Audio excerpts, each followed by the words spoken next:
வணக்கம். எலான் மஸ்குக்கு போட்டியாக தனது மருமகன் சபரீசனை களமிறக்கிய முதலமைச்சர் மு.க.ஸ்டாலின். அதிர்ந்து போய் பார்க்கும் அமெரிக்கா.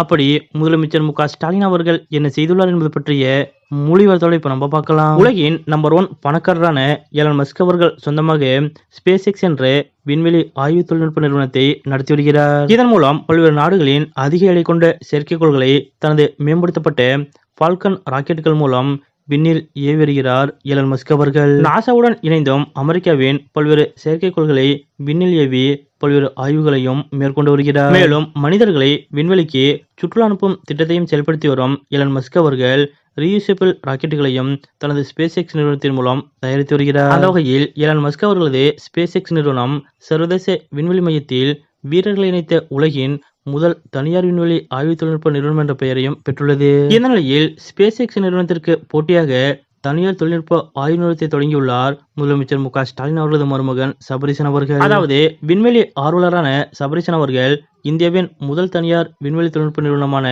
வானம் மூலம் தனது கனவை நினைவாக்கியுள்ளார். சபரீசன் அவர்களது சகோதரர் ஹரிஹரன், வேதமூர்த்தி மற்றும் சமீர் பாரத் ராம் ஆகியோருடன் இந்த முயற்சி தொழில்நுட்ப ரீதியாக தொடங்கப்பட்டாலும் இந்த நிறுவனம் சபரீசனை சார்ந்திருக்கும் என தெரிகிறது. சபரீசன் அவர்கள் தனது அரசியல் குடும்ப தொடர்புகளிலிருந்து விலகி விண்வெளி துறையில் நுழைந்து தமிழகத்தின் எலான் மஸ்காக மாற இருக்கிறார். முன்னாள் இஸ்ரோ விஞ்ஞானி பத்மபூஷன் நம்பி நாராயண் அவர்களது ஆதரவோடு அவரது வழிகாட்டுதலில் வானம் உறுதியான அடித்தளத்தை கொண்டுள்ளது. இருப்பினும் இந்த புதிய முயற்சி விரைவில் ஸ்பேஸ் எக்ஸ் போன்றவற்றுக்கு போட்டியாக உலகளாவிய விண்வெளி பந்தயத்தில் தனக்கென தனி முத்திரையை பதிக்குமா அல்லது புதுமையான பட்டியலில் மற்றொரு மைல்கல்லை தொடுமா என்பதை பொறுத்திருந்துதான் பார்க்க வேண்டும். இந்த வானம் விண்வெளி தொழில்நுட்ப நிறுவனம் ஸ்டார்ட் அப்புகளை பற்றியது மட்டுமின்றி தூத்துக்குடியில் அமைக்கப்பட உள்ள உந்து சக்தி மையம் உட்பட தமிழகத்தின் பரந்த விண்வெளி உத்தியில் முக்கிய பங்கு வகிக்க உள்ளதாக கூறப்படுகிறது. இந்தியாவின் 2வது ராக்கெட் ஏவுதளத்திற்கான 950 கோடி ரூபாய் முதலீட்டின் ஒரு பகுதியான இந்த திட்டம்